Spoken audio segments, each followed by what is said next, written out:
Vamos a continuar ahora con el tercer ítem de la unidad de biomembranas, que está relacionado justamente a uno de las principales funciones que tienen las membranas biológicas, que es la de permitir el transporte de pequeñas y medianas moléculas.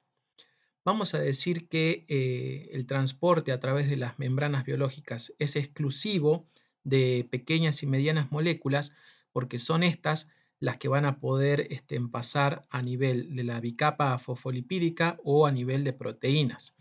Mientras que si pensamos, por ejemplo, en grandes moléculas, en macromoléculas, las mismas van a ser incorporadas o eliminadas de la célula debido a que van a ser envueltas en porciones de membrana y van a ser así incorporadas o volcadas hacia el exterior. Pero eso ya forma parte de lo que es en procesos de endocitosis y de fagocitosis que los vamos a desarrollar en otra unidad, ¿sí? Ahora nos vamos a centrar específicamente en moléculas pequeñas y medianas, que son las que precisamente van a atravesar las biomembranas. Bien, comencemos justamente destacando la importancia de los procesos de transporte a través de las biomembranas. Por un lado, el transporte de sustancias va a permitir que se regule el volumen celular y que por otro lado también se regulen los niveles de pH, ya sea tanto a nivel de la propia célula como así también en los niveles de pH en algunos tipos de organelos concretos. Todo eso, o sea, tanto la regulación del volumen como así también la regulación del pH, dependen en realidad de justamente la composición iónica que vaya a tener la célula, ya sea tanto en el citoplasma, en el citosol, como así también en el interior de algunas eh, organelas concretas. ¿Por qué? Porque si nosotros estamos pensando en que las biomembranas van a poder permitir el paso de iones, sabemos que eso va a tener en consecuencia un movimiento o va a acarrear el movimiento de agua. Con eso vamos a regular el volumen. Y por ejemplo, si pensamos en el paso de determinados tipos de iones, como pueden ser por ejemplo los protones, son estos los que van a permitir, por ejemplo, la acidificación del medio, por ejemplo, en el interior de los lisosomas, ¿sí? Entonces, la composición iónica, si yo regulo la composición iónica, es decir, si puedo mover iones hacia un lado o hacia otro lado de la membrana, voy a poder regular en consecuencia el volumen de agua y voy a poder regular en consecuencia el pH. Por otro lado, el movimiento de sustancias a través de las biomembranas sirve específicamente para incorporar o para eliminar distintos tipos de solutos o metabolitos que sean necesarios en el interior de la célula o que sea necesario descartar del interior de las células, como así también en el interior o sacar hacia afuera los mismos de distintos tipos en distintos tipos de organelos de las células, ¿sí? En igual sentido, el transporte es fundamental para la eliminación de moléculas que pueden ser potencialmente tóxicas para las células. Y en último caso, es una función muy importante del transporte el hecho de poder generar gradientes iónicos que son especialmente importantes en las membranas excitables, como las que podemos encontrar, por ejemplo, en células musculares o en células nerviosas. Esas membranas excitables dependen justamente de que se generen gradientes iónicos para que puedan funcionar. Por ejemplo, en el caso de las células musculares, para que se pueda generar la contracción muscular, y en el caso de las células nerviosas, neuronas, por ejemplo, para que se pueda realizar la propagación del impulso nervioso. Bien, analicemos en este gráfico justamente cuáles son las moléculas y qué características de las moléculas son las que van a permitir el paso de estas a través del componente principal de las biomembranas, que es la bicapa fosfolipídica. Si analizamos con atención, vamos a poder ver que moléculas con carga, como pueden ser, por ejemplo, todos estos iones, protones, ion sodio, ion bicarbonato, ion cloruro, ion calcio, perdón, ion potasio, ion cloruro, ion calcio, ion magnesio, son rechazados completamente por la bicapa fosfolipídica, es decir, no la pueden atravesar. Y esto se debe, como ya sabemos, justamente a la naturaleza de las colas de los fosfolípidos. Esas colas totalmente apolares que justamente no van a permitir que moléculas con carga puedan atravesar por ellas. Ya yéndonos a moléculas que son de un tamaño mayor que los iones, obviamente, que son polares pero que no presentan carga, como por ejemplo la glucosa y la sacarosa, vamos a ver que tampoco van a poder difundir con facilidad por la bicapa fosfolipídica. Van a poder pasar en muy poca cantidad y de manera muy dificultosa, es decir, con demanda de tiempo para que una glucosa, por ejemplo, pueda pasar de una región a otra de la membrana atravesando la bicapa fosfolipídica. Es muy complejo y muy difícil que una glucosa pueda justamente atravesar la bicapa fosfolipídica. Por otro lado, moléculas pequeñas que tampoco van a tener carga, pero que van a ser polares, como pueden ser, por ejemplo, el agua, la urea o distintos tipos de alcoholes, ¿sí? Como el glicerol, también van a tener complicado su ingreso al interior de la célula atravesando la bicapa fosfolipídica. Lo pueden hacer, pero en muy poca cantidad. Recién moléculas, si miramos moléculas hidrófobas, ¿sí? Pequeñas e hidrófobas, como pueden ser algunos gases como el oxígeno, el dióxido de carbono o el nitrógeno molecular, o moléculas como pueden ser, por ejemplo, hormonas esteroideas, que tienen justamente naturaleza lipídica, es decir, si están formadas por lípidos van a ser apolares, son estas las que van a poder, sí, con facilidad, atravesar la bicapa fosfolipídica y así ingresar a las células o ingresar a las organelas en el caso de una célula eucariota. Por otro lado, aquí en el siguiente gráfico, perdón, si podemos mirar con atención, vamos a ver el coeficiente de permeabilidad que presentan justamente las moléculas que aquí se encuentran posicionadas. Así vamos a ver que el agua tiene un bajo coeficiente de permeabilidad, ni que hablar de iones como pueden ser, por ejemplo, el sodio o el potasio. Eso quiere decir que la verdadera barrera que va a regular el paso de, o impedir más que regular, impedir el paso de sustancias al interior de la célula es la bicapa fosfolipídica, dejando así que la gran mayoría de las moléculas que son necesarias para el funcionamiento de la célula tengan que pasar por otra región de las membranas. Justamente van a hacerlo a través de proteínas, donde se va también a regular justamente qué es lo que va a pasar y en qué cantidad. Entonces, en su conjunto, la bicapa fosfolipídica como una barrera muy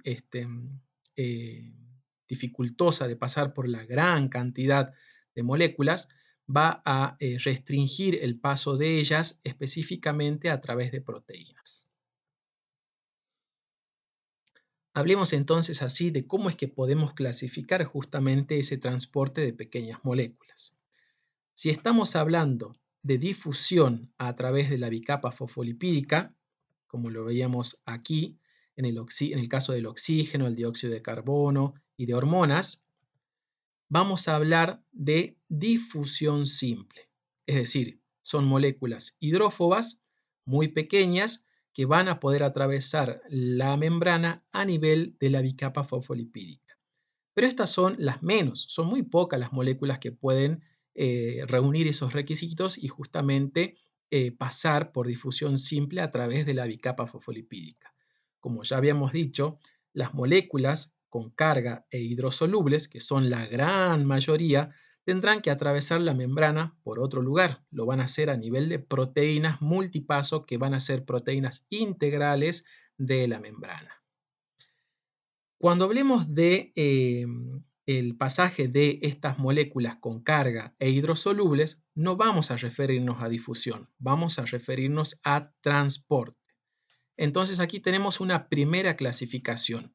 Si las moléculas son hidrofóbicas y pequeñas y pasan a través de la bicapa fosfolipídica, eso se va a llamar difusión simple. cuando las moléculas son de un mayor tamaño, poseen carga y son hidrosolubles y pasan a través de proteínas, ahí nos referimos a transporte, ¿sí? Por ejemplo, el transporte de iones o el transporte de metabolitos. Ahora bien, esos transportes a través de proteínas se pueden realizar de dos maneras. Por un lado, a favor de gradiente de concentración y a favor de un gradiente electroquímico, en cuyo caso ese tipo de transporte se va a llamar transporte pasivo. ¿Por qué? Porque no va a demandar un gasto energético por parte de la célula. Es justamente la energía que va a aportar el gradiente lo que va a permitir el paso de esos iones o metabolitos.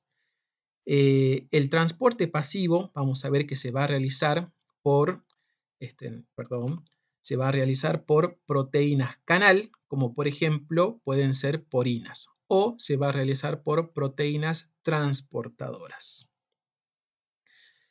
En el escenario contrario, cuando el transporte de esos iones y metabolitos se realice en contra de un gradiente de concentración o en contra de un gradiente electroquímico, vamos a referirnos a ello como un transporte activo. ¿Por qué?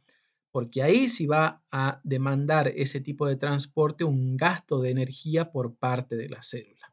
Y se va a realizar por medio de bombas iónicas, transportadoras ABC y cotransportadores. Ya vamos a ver ejemplos concretos de cada uno de estos tipos de proteínas. Analicemos aquí en este gráfico entonces, gráfico resumen, los tipos de transporte. Tenemos el pasaje de pequeñas moléculas que son apolares, ¿sí? Van a difundir a través directamente y sin carga, van a difundir a través de la bicapa fosfolipídica. Difusión simple. Versus moléculas de tamaño mediano, que pueden ser polares y con carga, ya no van a poder atravesar a nivel de la bicapa fosfolipídica y tendrán que atravesar la membrana a nivel de proteínas integrales, que pueden ser canales, pueden ser proteínas transportadoras y dependiendo de si lo realizan a favor de gradiente, ahí hablaremos de transporte pasivo, o si lo realizan en contra del gradiente, vamos a hablar de transporte activo con gasto de energía metabólica por parte de la célula. Casi siempre gasto de energía metabólica. En el esquema de abajo tenemos ilustrado lo referido al gradiente, el gradiente electroquímico, ¿sí? Hablamos de gradiente de concentración cuando nos referimos a la cantidad del mismo soluto que vamos a encontrar hacia un lado y hacia el otro de la membrana. Y nos referimos a gradiente electroquímico cuando nos referimos a el tipo de carga que vamos a encontrar hacia un lado y el otro de la membrana. Por ejemplo, aquí tenemos la presencia de estos iones en un gradiente electroquímico sin potencial de membrana, ¿sí? Aquí no hay cargas en el lado interior, por lo cual estos iones van a pasar básicamente a favor de un gradiente de concentración, porque aquí hay muchos y aquí hay pocos. Eso va a facilitar su pasaje. Ahora bien, ¿qué pasa cuando tenemos la misma cantidad de iones, pero hay distribuciones diferenciales de carga a un lado y al otro de la membrana? Aquí, por ejemplo, podemos encontrar que haya presencia de moléculas con carga negativa. Eso va a favorecer justamente el pasaje de estos iones. ¿Por qué? Porque si aquí tenemos cargas negativas, sabemos que los opuestos, estas cargas opuestas se van a atraer. Y si aquí tenemos a su vez una gran concentración de esos iones, justamente eso va a favorecer doblemente el paso de estos iones, por una cuestión de cargas y por una cuestión de concentración. Eso se explica en el grosor justamente que vemos aquí en la flecha, ¿sí? Al ser una flecha gruesa nos está indicando que esto va a pasar con mucha facilidad, por una cuestión de concentración y por una cuestión de carga. En este otro caso tenemos el escenario opuesto. Tenemos sí una concentración diferencial, aquí tenemos muchos iones y aquí tenemos pocos, pero en el interior de este compartimento tenemos sí la presencia de abundantes cargas positivas, igual carga que las que tienen estos iones que están del otro lado de la membrana. Entonces eso va a dificultar el paso de esos iones de un lado a otro. Por eso es que el grosor o el ancho de la flecha es mucho más reducido. Bien, hablemos un poco del transporte facilitado, ¿sí? Y dijimos que podía darse transporte pasivo. Y dijimos que podía darse de dos formas, por medio de proteínas que vamos a denominar porinas o canales y por medio de proteínas transportadoras, ¿sí? Este transporte facilitado, transporte pasivo por medio de proteínas, suele darse en el caso de las proteínas transportadoras cuando hablamos de solutos puntuales o específicos. ¿Por qué? Porque este soluto va a activar de alguna forma el transporte por parte de esta proteína integral. ¿Por qué? Cuando el soluto llega, va a adosarse a un sitio activo, un sitio específico que reconoce solo ese tipo de soluto, ¿sí? El soluto se adicionará a ese sitio activo, como lo está acá en este caso, y eso va a permitir el cambio conformacional de la proteína integral, con la consecuente liberación del soluto hacia el otro lado de la membrana. En el caso de las porinas o canales, tenemos, por ejemplo, que sirven para el paso de moléculas como agua o el paso de iones, ¿sí? Ya lo vamos a ver ejemplificado más adelante. Pero cualquiera sea el caso, ya sea que hablemos de proteínas transportadoras o de proteínas canal o porinas, siempre el movimiento de las moléculas o de los iones va a ser respetando el gradiente de concentración. Aquí tenemos un esquema amplificado de lo que habíamos acá arriba. Llega el soluto, se posiciona en el sitio activo, eso provoca un cambio conformacional de la proteína y la consecuente liberación del soluto hacia el otro lado de la membrana. Aquí tenemos una pequeña clasificación de cómo es que pueden darse los movimientos de solutos o de iones en estas moléculas transportadoras. Cuando la molécula transportadora, cuando la proteína transportadora eh, permite el movimiento de un único tipo de soluto en un único sentido, hablamos de uniporte, un movimiento o una proteína uniporte. Ahora, si esa proteína transportadora me permite el movimiento de un soluto en asociación a un ion, por ejemplo, que es cotransportado, hablamos de un simporte.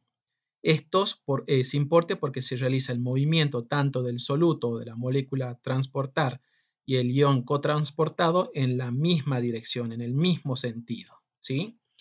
Y un movimiento, un transporte acoplado de tipo antiporte cuando el movimiento o el ingreso de la molécula transportada sea en un sentido y el movimiento o el transporte del ion cotransportado sea en el sentido contrario, ¿sí?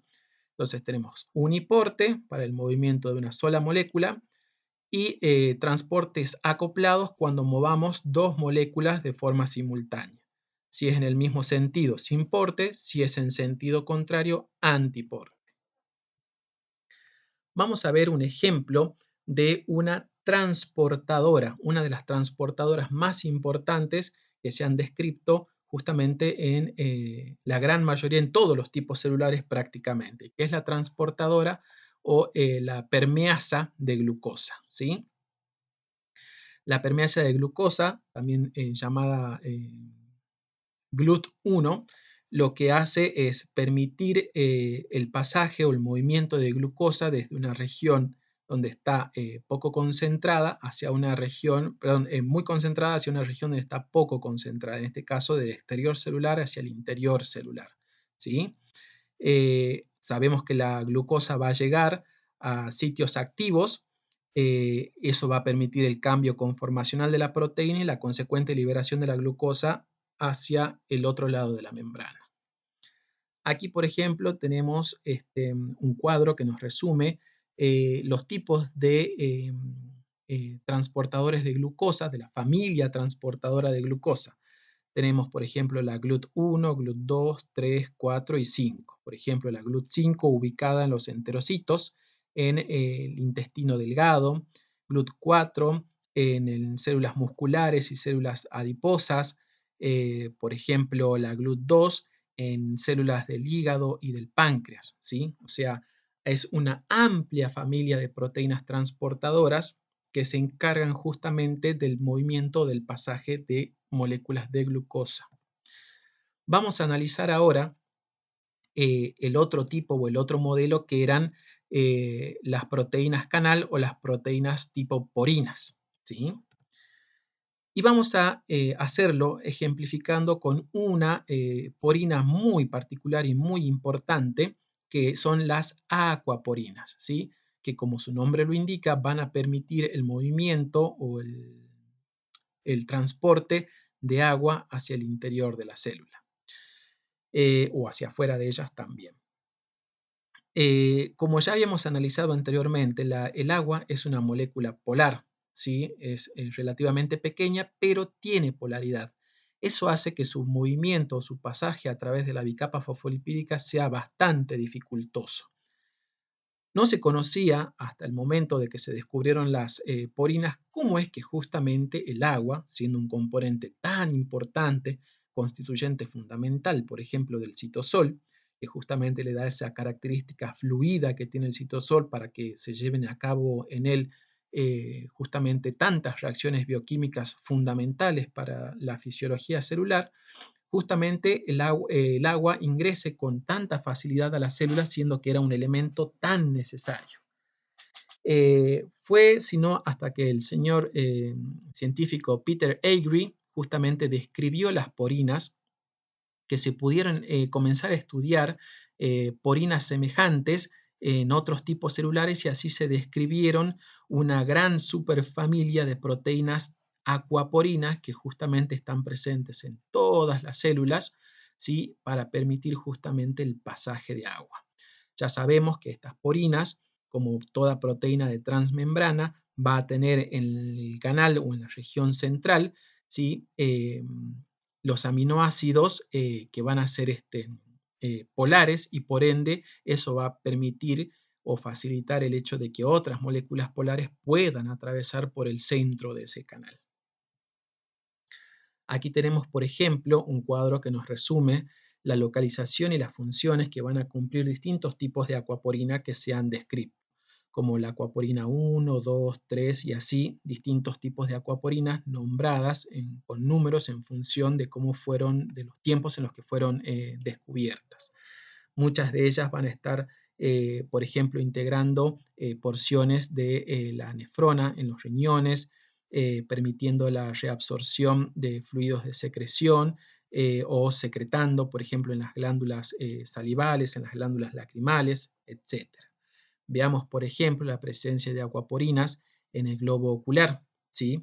Permitiendo justamente la presencia de agua para la conformación del humor vítreo y del humor acuoso. Por ejemplo, fallas en las porinas que vamos a encontrar en el globo ocular son las responsables de enfermedades como por ejemplo el glaucoma. Por otro lado, vamos a encontrar porina también en las células que forman los capilares sanguíneos, regulando así la cantidad de agua en el plasma sanguíneo. Vamos a encontrar porinas también en los distintos tipos celulares que van a conformar la nefrona, ya sea tanto a nivel del túbulo contorneado proximal, como así también en el túbulo contorneado distal, también en el asa de Henle, en las células que están integrando el asa de Henle, como así también en las células que integran el túbulo colector, ¿sí? Estas porinas lo que van a participar básicamente es en la reabsorción de agua y la consecuente formación de orina aquí a nivel del túbulo colector. Vamos a encontrar aquaporinas también en, por ejemplo, en el interior de los alveolos pulmonares, ¿sí? Donde van a cumplir una función muy importante ya que van a funcionar manteniendo la humedad a nivel de la superficie del alveolo, para de esa manera favorecer la hematosis, que es el intercambio de gases entre los neumocitos y los glóbulos rojos en los capilares.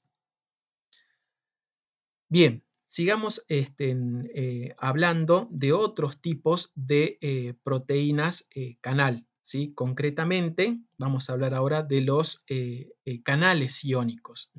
Son proteínas de transmembrana que, como su nombre lo indican, van a permitir exclusivamente el movimiento hacia un lado y hacia el otro de la membrana de iones. Y tenemos distintos tipos de canales iónicos y distintas formas en las que estos van a trabajar. Los canales iónicos pueden estar cerrados y pueden estar abiertos, permitiendo así justamente el pasaje o la salida o la entrada de los iones que van a permitir o para los que van a trabajar específicamente. Por ejemplo, tenemos canales iónicos que van a estar regulados por voltaje. Esos son los típicos canales que vamos a encontrar en algunas neuronas. Tenemos también canales regulados por ligando, es decir, el canal va a estar cerrado y cuando llegue un ligando y se acople al sitio específico o sitio activo del canal, este se va a abrir y va a permitir el paso de iones. Esos ligandos pueden ser tanto extracelulares como intracelulares. En este caso también a la llegada del ligando, el canal se abrirá y permitirá el paso de iones. Y tenemos también canales iónicos regulados mecánicamente. Estos tipos de canales iónicos son los que vamos a encontrar, como decía recién, típicamente en las neuronas, permitiendo así la famosa sinapsis neuronal, ¿sí? Tenemos aquí, por ejemplo, vesículas cargadas de neurotransmisores, ¿sí? En lo que sería la neurona presináptica. Esas vesículas se van a fusionar con la membrana de la neurona presináptica y van a ser liberados en el espacio de la brecha sináptica y van a llegar rápidamente a los sitios activos aquí en los canales iónicos que están localizados en la membrana de la neurona postsináptica. Cuando esos ligandos específicos lleguen ahí, esos canales se abrirán y permitirán el ingreso de iones que van a desencadenar justamente el proceso de despolarización de la membrana y la consecuente propagación del impulso nervioso en la neurona justamente postsináptica.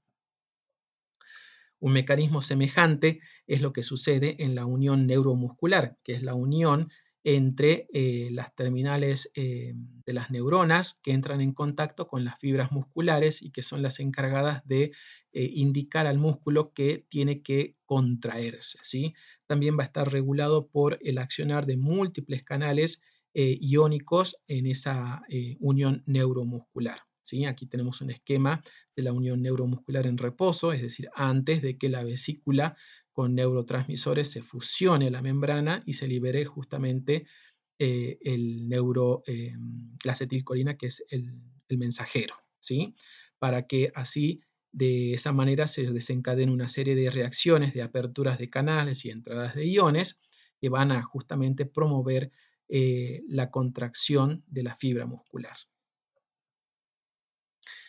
Bien, vamos a hablar ahora, ya hemos visto recientemente ejemplos de canales, ¿sí? Canales iónicos y de canales tipo porinas, como por ejemplo en el caso de la aquaporina. Y hemos visto, por ejemplo, el ejemplo de las transportadoras de glucosa, las transportadoras GLUT y todos los ejemplos que hay de la familia de transportadores GLUT. Y dijimos que la difusión simple era simplemente el pasaje de las moléculas, debido a sus características, por la bicapa fosfolipídica. Vamos a ver ahora qué pasa cuando el movimiento de los solutos o de las sustancias se realiza en contra del gradiente de concentración. Recordemos que estos tres siempre eran a favor de gradiente. Ahora vamos a hacerlo en contra de gradiente, con un consecuente gasto energético. Y aquí tenemos distintos mecanismos de transporte activo. Podemos tener transportes activos acoplados, bombas impulsadas por ATP y bombas impulsadas por luz. Hablemos un poquito de cada uno de ellos. ¿Cómo es el transportador activo acoplado? Aquí vamos a movilizar un soluto o una molécula en contra de su gradiente de concentración. Aquí lo tenemos esquematizado. Va desde la zona de donde hay menor concentración hacia donde hay mayor concentración. ¿Y cómo se realiza eso? ¿Cómo es posible?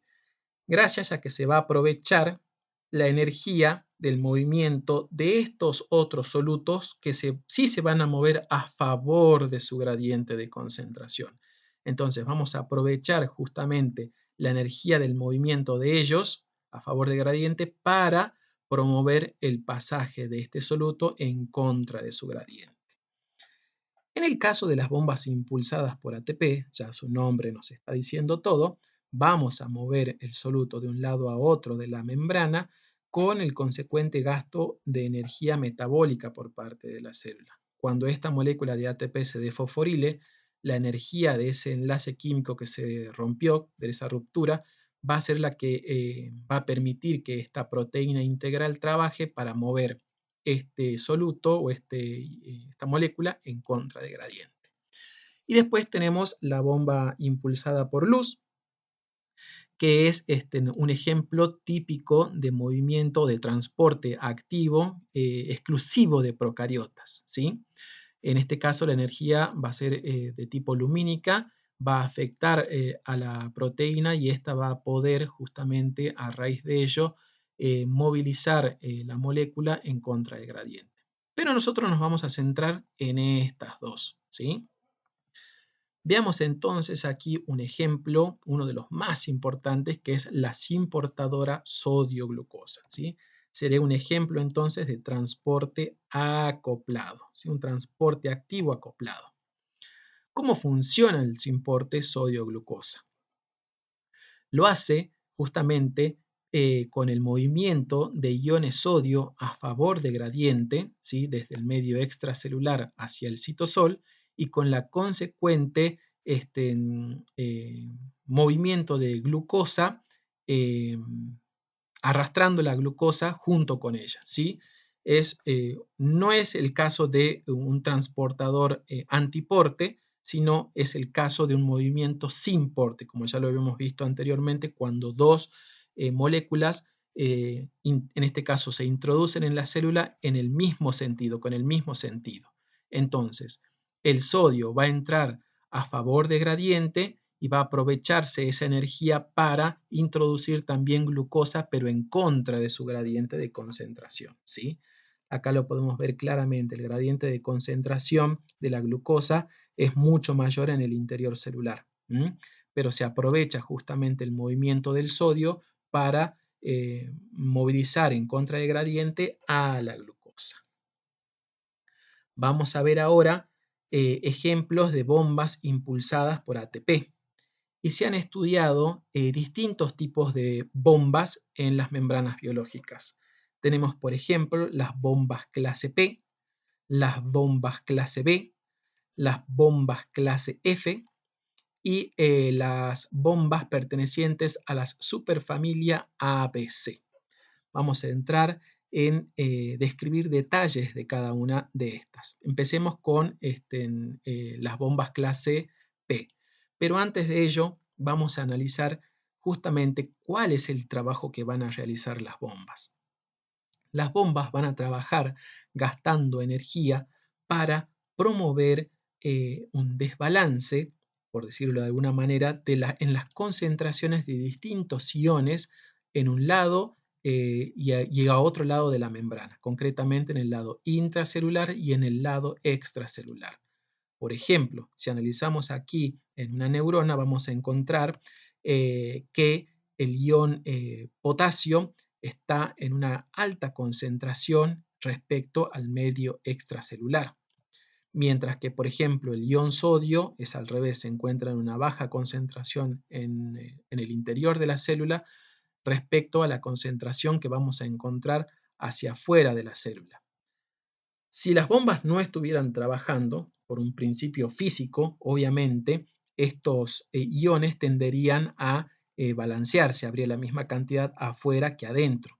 Pero es justamente debido al trabajo de las bombas, con el consecuente gasto energético que ello acarrea, que se va a producir este desbalance en las concentraciones de iones.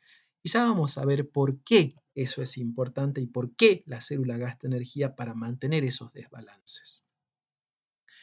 Empecemos con las bombas clase P, ¿sí? Que las vamos a encontrar, por ejemplo, en la membrana plasmática de plantas, hongos y bacterias, donde van a funcionar básicamente bombeando protones. También las vamos a encontrar en la membrana plasmática de los eucariotas, por ejemplo, integrando la famosa bomba sodio-potasio. También las vamos a encontrar en la membrana apical de enterocitos, perdón, de células especiales en el estómago, formando bombas protón-potasio.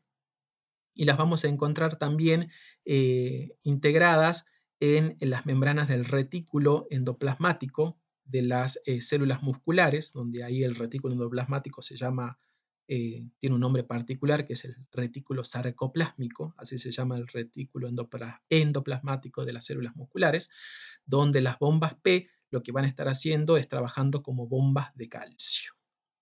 Bien, vamos a ver el ejemplo de la bomba sodio-potasio, que es una de las bombas más estudiadas y más importantes para las células, ¿sí? ¿Por qué? Porque estas bombas, miren este dato que es sumamente importante, van a consumir el 25% del ATP sintetizado por la célula para mantener ese desbalance de sodio y de potasio a un lado y al otro lado de la membrana. Ustedes dirán, 25% del ATP sintetizado por las células se usa para hacer trabajar esta bomba. Miren si no será importante que se lleva justamente un consumo muy grande de energía. Ese consumo de energía se va a utilizar entonces para bombear en contra del gradiente de concentración al ion sodio. Lo va a sacar de la célula, ¿sí? Lo va a poner en el medio extracelular de manera continua. 3 iones sodio. A medida que va a introducir también en contra de gradiente, esto es un movimiento antiporte, a medida que saca uno, mete otro, siempre los dos en contra de gradiente de concentración, introduce 2 iones potasio. Todo esto con un gasto de energía. Bien, veamos para qué justamente es importante para la célula mantener ese desbalance. La actividad de la bomba sodio-potasio va a permitir el funcionamiento de la simportadora sodio-glucosa, ¿sí? Ya habíamos visto que la simportadora sodio-glucosa era también un tipo de transporte activo, que comúnmente o antes se lo denominaba como un transporte activo secundario. ¿Por qué secundario? Porque depende de este otro transporte activo. Aquí se va a usar la energía del gradiente de concentración favorable de sodio, ¿sí? Este va como está altamente concentrado aquí afuera, gracias a la acción de la bomba sodio-potasio que todo el tiempo está sacando sodio, sacando sodio, sacando sodio, acumula grandes cantidades de sodio en el espacio extracelular, entonces el sodio, ¿qué va a hacer? Va a tender a ingresar por esta simportadora. Y cuando vuelve a ingresar a la célula, lo que hace es aprovechar ese gradiente de concentración, esta simportadora, para introducir glucosa en contra de su gradiente de concentración. Entonces, repito, el sodio entra a favor de gradiente y lleva consigo a la glucosa en contra de gradiente. ¿Y cómo es que se genera este gradiente de sodio afuera? Gracias a la bomba sodio-potasio. Entonces, es provechoso gastar energía para bombear sodio afuera si eso va a implicar que yo voy a poder incorporar grandes cantidades de glucosa que después entrará en la vía de la glucólisis y después en la respiración celular para producir a su vez mucha mayor cantidad de ATP por molécula de glucosa que se respira. Eso ya lo vamos a ver más en detalle en la unidad de producción de energía. Bien, veamos ahora, entonces, aquí estamos viendo en este ejemplo justamente cómo es que trabajan de manera conjunta una transportadora, un transportador acoplado, un transporte activo y una bomba impulsada por ATP. solo que en el caso del ejemplo anterior, o sea, aquí vemos que es una sin portadora. Las dos, el ion y la molécula, entran en el mismo sentido, ¿sí? Y aquí lo tenemos justamente ilustrado en un enterocito, por ejemplo, en el intestino delgado, ¿sí? Tenemos, por ejemplo, aquí la importadora sodio-glucosa. Recordemos, el sodio va a entrar a favor de su gradiente y va a arrastrar consigo o va a promover el ingreso contiguo de la glucosa. Y aquí tenemos la bomba sodio-potasio en la región basal de la célula, sacando sodio continuamente al medio extracelular. El hecho de que saque sodio todo el tiempo va a hacer que aquí en el interior de la célula haya muy poco sodio. Eso va a permitir justamente que aquí en el medio extracelular el sodio entre a favor de gradiente, porque como aquí no va a haber nada, se genera una diferencia de gradiente, ¿sí? Aquí hay muy poco sodio porque todo el tiempo la bomba de sodio-potasio está sacando sodio en esta otra región de la célula. Entonces el sodio va a tender a entrar y por consecuente consecuencia va a entrar la glucosa. La glucosa después será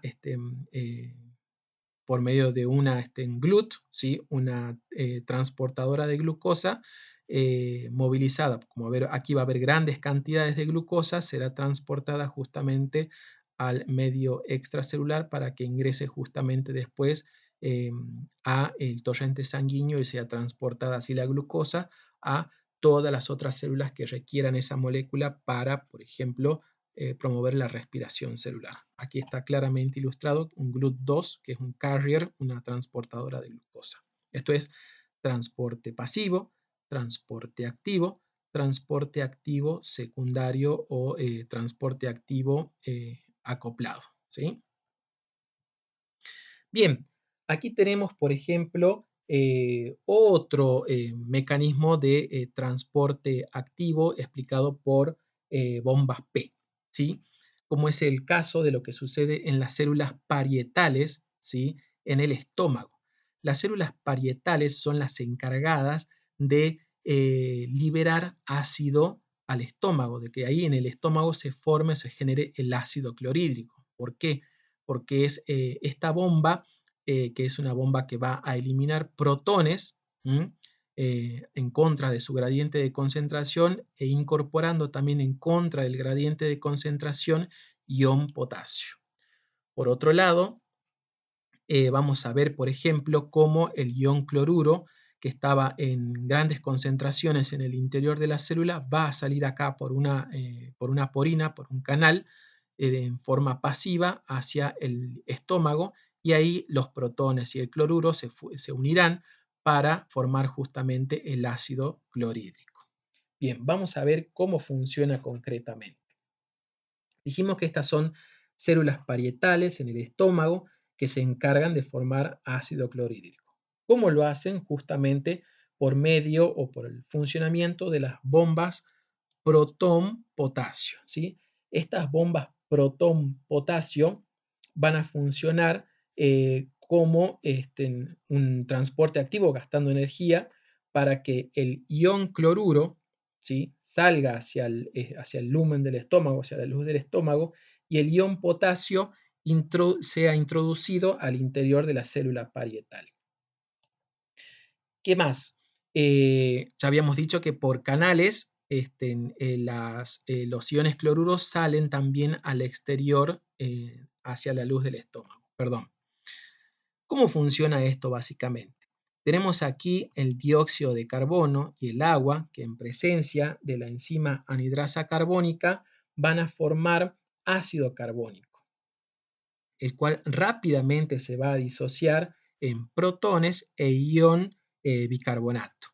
El ion bicarbonato justamente va a trabajar con esta proteína antiporte y va a ser movilizado hacia afuera de la célula y en consecuencia, como acaba de ver una gran concentración del ion bicarbonato, este va a salir a favor de su gradiente y va a permitir el transporte activo del ion cloruro hacia el interior de la célula, ¿sí? Porque como aquí el ion cloruro está saliendo continuamente a favor de gradiente, aquí va a estar, no va a haber grandes cantidades, ¿sí? Entonces, perdón, va a haber grandes cantidades de ion cloruro, por eso este tiene que ser bombeado de manera activa. Como se va a producir una gran concentración de ion cloruro, este va a salir de manera pasiva por esta porina, ¿sí? Y como el potasio había sido también incorporado en contra de gradiente, y aquí vamos a tener una gran concentración de potasio, este va a salir también a favor de su gradiente. En consecuencia, ¿qué va a hacer esto básicamente? Como dijimos, va a permitir la formación de ácido clorhídrico en el estómago, y el ácido clorhídrico justamente va a ser el medio ácido que va a permitir la activación de una enzima que va a ser la encargada de degradar las proteínas, ¿sí? Que es justamente el pexinógeno, que en medio ácido se va a transformar en pepsina, que es la enzima que degrada proteínas.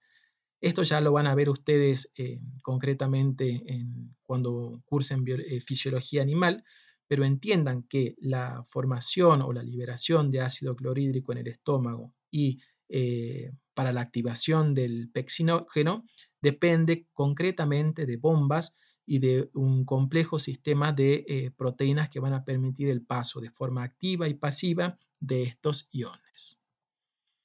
Otro ejemplo que podemos mencionar es el de la bomba P ATPasa calcio en el retículo sarcoplásmico que ya dijimos que es el retículo endoplasmático de las fibras musculares.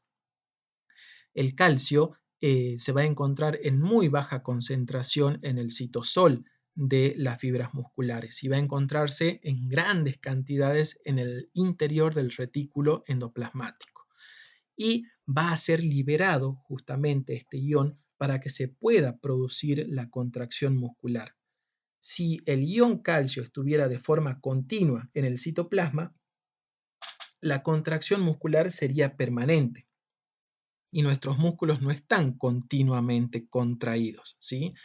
Cuando la señal de contracción desaparece, el ion calcio tiene que ser bombeado nuevamente al interior del retículo sarcoplásmico para ser ahí almacenado.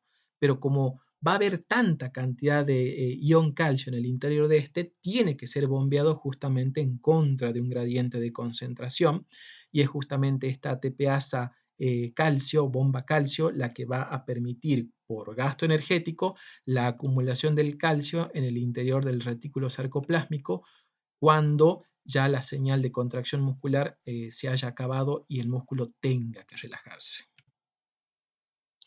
Vamos a ver ahora el ejemplo de las bombas B, que son bombas protónicas, y las vamos a encontrar, por ejemplo, en las membranas de vacuolas en plantas y en las membranas de los lisosomas también en esos organelos, ¿sí? Por ejemplo, veamos a las bombas B actuar, a las bombas B actuar en las vacuolas. Aquí vamos a tener, por ejemplo, la bomba B insertada en la membrana de la vacuola y que usando ATP va a permitir el bombeo de protones, y así de esa manera se va a acidificar el lumen de la vacuola, ¿sí? Vamos a tener que el pH en el interior de la vacuola va a ser variable entre 3 y 6, o sea, un pH ácido. Pero este pH, en realidad, la acumulación de los protones aquí, va a promover que se activen otros tipos de canales, como por ejemplo el canal del ion cloruro y el canal de los nitratos, que va a permitir justamente el ingreso de estos para que se desarrollen otras funciones en las vacuolas. Esto va a servir, por ejemplo, como base para la construcción de proteínas.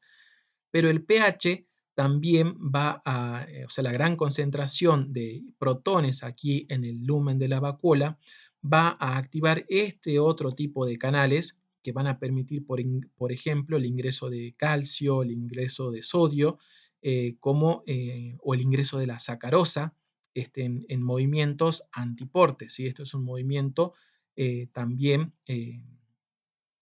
activo.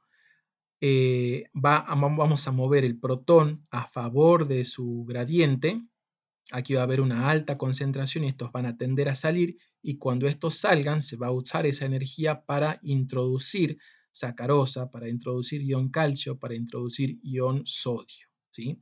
Entonces aquí vemos cómo el accionar de las bombas B provoca el trabajo de otras bombas, ¿sí? Ya sea con trabajo con un movimiento o un transporte pasivo o un transporte activo antiporte, ¿sí? Lo mismo sucede en el caso de los lisosomas. Vamos a tener la presencia de las bombas B bombeando continuamente protones hacia el interior de los lisosomas para que así el medio ácido, el pH ácido que está en el interior del lisosoma, permita la activación de todas las hidrolasas que vamos a encontrar justamente dentro de estas organelas. Bien, veamos el ejemplo de bombas B en la membrana de este tipo celular tan particular que son los osteoclastos. Los osteoclastos son tipos celulares que tienen la función de remodelar el hueso, pero para poder remodelarlo necesitan trabajar con enzimas, y esas enzimas van a trabajar, como ya lo vimos también en el caso de la célula parietal, en un medio ácido. Entonces, para que las enzimas que se liberen aquí en este medio entre el hueso y la célula osteoclasto, sea justamente un pH ácido que active las enzimas, la bomba B tiene que acidificar el medio. Y esa acidificación se va a realizar con un mecanismo que es muy similar a lo que vimos anteriormente en la célula parietal, ¿sí? Va a haber una enzima que va a catalizar la formación de ácido carbónico, el cual se va a disociar en protones y en ion bicarbonato. El ion bicarbonato va a salir a favor de su gradiente y va a introducir ion cloruro, ¿sí? Y por otro lado, los protones que se han liberado también de la disociación del ácido carbónico son los que van a ser bombeados activamente eh, para la acidificación aquí del medio y la consecuente activación de las enzimas.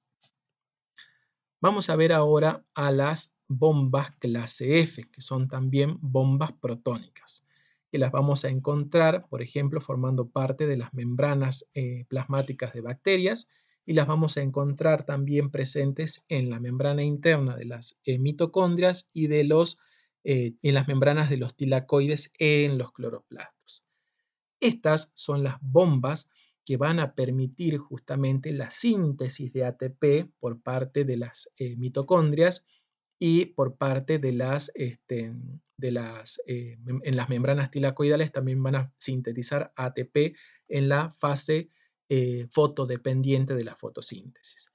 Pero estas bombas clase F, tienen una particularidad, que pueden funcionar en ambos sentidos, es decir, pueden utilizar eh, el pasaje de protones para así utilizar ADP y fósforo inorgánico para sintetizar ATP, o pueden utilizar ATP, o sea, usar gasto metabólico en forma de ATP para mover protones en contra de su gradiente, ¿sí? Cuando los protones vienen a favor de gradiente, esa energía se utiliza para unir el ADP y el fósforo inorgánico y generar ATP. Eso es lo que sucede en las mitocondrias y en los cloroplastos.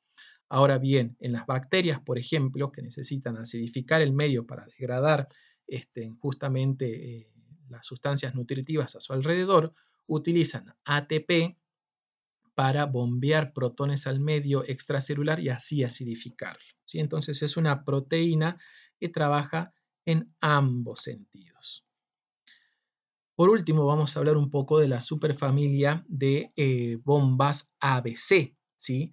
Que son complejos proteicos que se han encontrado en la membrana plasmática de bacterias para el movimiento de grandes moléculas como pueden ser péptidos, azúcares, aminoácidos. Y en el caso de las membranas plasmáticas de animales, se han encontrado que cumplen funciones de transportar, por ejemplo, fosfolípidos.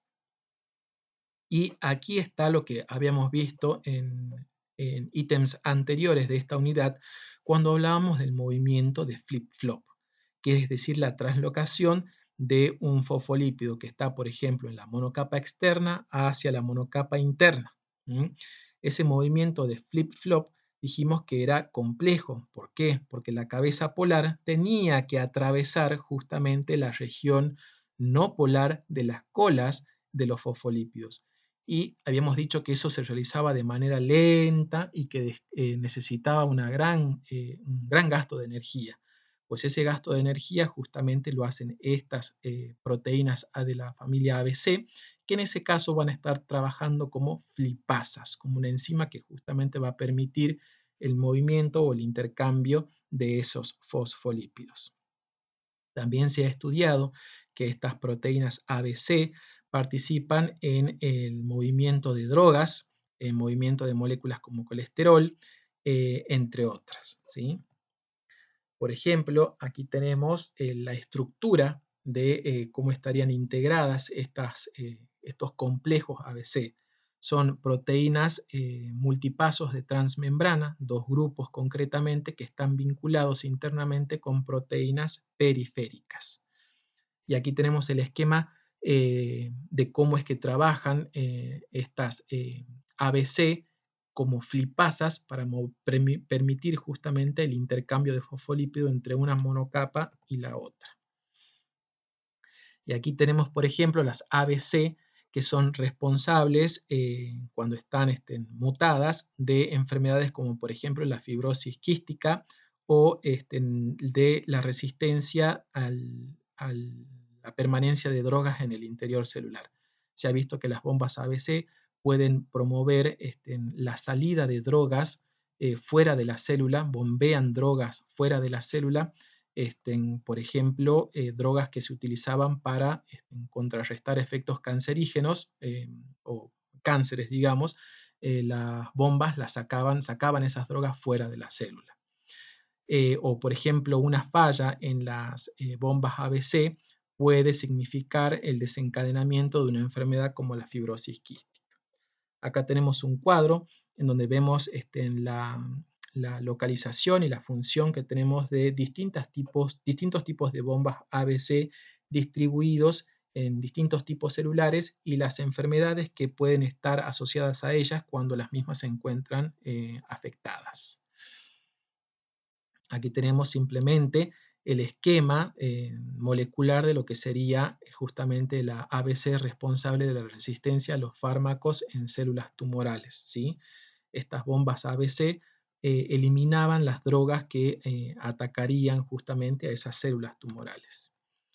Y aquí nuevamente la estructura de una ABC en la membrana. Ustedes verán que son proteínas altamente complejas, son conjuntos de proteínas complejas. Y aquí tenemos un pequeño esquema de lo que sería el fallo en esta ABC que está inserta en la membrana y que permitía, por ejemplo, en el caso de las vías respiratorias, la eliminación de ion cloruro al lumen de las vías respiratorias, con la consecuente, claro, si se mueve el ion cloruro, si hay un consecuente movimiento de agua y de ion sodio, que lo que va a hacer es facilitar un mucus fluido, ¿sí?, en las vías respiratorias. Cuando esa ABC falla, no se puede movilizar el cloruro hacia la luz del conducto respiratorio, por ende no hay movimiento ni de agua ni de sodio y lo que se produce es la formación de un mucus espeso y denso que va a permitir la proliferación de bacterias y finalmente que se oblitere completamente el conducto respiratorio con ese mucus espeso y la persona no pueda respirar. Vamos a hablar de algunos ejemplos concretos del movimiento o el trabajo de bombas en el caso de las plantas y vamos a ver así cómo, por ejemplo, existe un balance entre el trabajo de bombas que en las plantas van a generar gradientes y van a activar canales para movilizar distintos tipos de compuestos entre distintas regiones de la célula. De la planta, perdón. Así, por ejemplo, en células de la raíz se van a activar bombas que van a permitir, con gasto energético, van a permitir el consecuente ingreso de nutrientes que van a ser utilizados, por ejemplo, en otros tipos celulares, como los que podemos encontrar en las hojas, que a su vez eso va a permitir el trabajo de estas células para realizar fotosíntesis y así movilizar esos fotoasimilados también por trabajos de bombas, luego que viajarán por el floema hasta localizarse en otras estructuras como pueden ser frutos y semillas, ¿sí? Entonces, aquí vemos que la planta en su conjunto se va a transformar, perdón, se va a comportar como un continuo, ¿sí? Gracias a los conductos del xilema y del floema, en movimiento y en pasaje de sustancias entre distintos sectores gracias al trabajo de las bombas. Distintas bombas van a trabajar y en consecuencia van a permitir el movimiento no solo de los protones, que son los que van a ser bombeados con gasto de energía, sino van a permitir el consecuente movimiento por cotransporte de otras sustancias que sí van a ser requeridas y utilizadas en las distintas regiones de la planta, hasta finalmente, como dijimos, poder acumular nutrientes en órganos como frutos y semillas. Nuevamente aquí también vemos la participación conjunta de canales y de acuaporinas, por ejemplo, en las células que forman parte de los estomas, ¿sí? En las células oclusivas. Eso va a hacer que las células oclusivas puedan incorporar grandes cantidades de agua para así poder encerrar el estoma o poder mantenerlo abierto. Y mecanismos similares se van a desarrollar en distintas regiones de la planta, ¿sí? Activando bombas y canales para promover el movimiento de distintas sustancias a lo largo de todo el cuerpo de la planta. Por último, vamos a ver un ejemplo muy interesante, que es el de plantas que son capaces de neutralizar sustancias tóxicas como por ejemplo el aluminio. Aquí tenemos un esquema de una célula de raíz de una planta que ante la presencia de aluminio, que es altamente tóxico para los organismos vivos, el aluminio va a trabajar como una molécula señal que va a permitir la expresión de genes para que se sintetice una enzima que va a ser capaz de escindir la molécula del ácido cítrico, ¿sí? En ese sentido, vamos a, por acción de esa enzima, obtener anión citrato y protones. Los protones lo que van a hacer es acumulación de protones en el espacio, en el citosol, va a aprovecharse la presencia de esos protones para ser bombeados. Aquí tenemos la bomba que va a utilizar ATP para movilizar esos protones de manera activa y acumularlos en el espacio extracelular, ¿sí? Y el ion citrato va a estar presente aquí en el citoplasma. Esa acumulación de protones en el espacio extracelular va a desencadenar que los mismos vuelvan a favor de gradiente por medio de esta otra proteína de transmembrana, y cuando vuelven a favor de gradiente, esa energía se va a utilizar para movilizar el citrato hacia afuera. Y es justamente el anión citrato el que va a permitir el bloqueo o la inactivación del aluminio como una sustancia tóxica, ¿sí? Por último, este esquema nos está mostrando la membrana, la doble membrana que vamos a encontrar en bacterias gram negativa, como pueden ser, por ejemplo, Escherichia coli, que justamente tiene la particularidad de presentar una doble membrana. Vemos aquí la membrana que es la que delimita un espacio periplasmático con respecto al citosol, y en el medio vamos a encontrar un montón de péptidoglucanos, ¿sí? Y después vamos a encontrar por arriba de ese espacio periplasmático la membrana lipídica, la bicapa lipídica y la membrana externa, ¿sí? Eh, Recordemos o pensemos en cuáles otras estructuras que están presentes en las células eucariotas presentan justamente una doble membrana.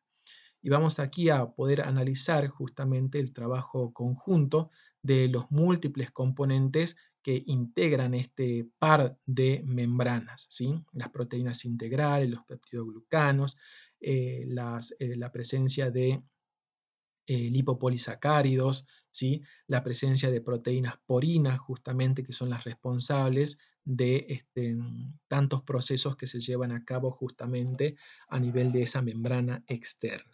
Simplemente es una diapositiva para mostrar esta particularidad en el caso de los procariotas, concretamente de las gram negativas, y que lo podamos asociar nosotros al trabajo de las membranas que podemos encontrar en otras organelas en el caso de las células eucariotas.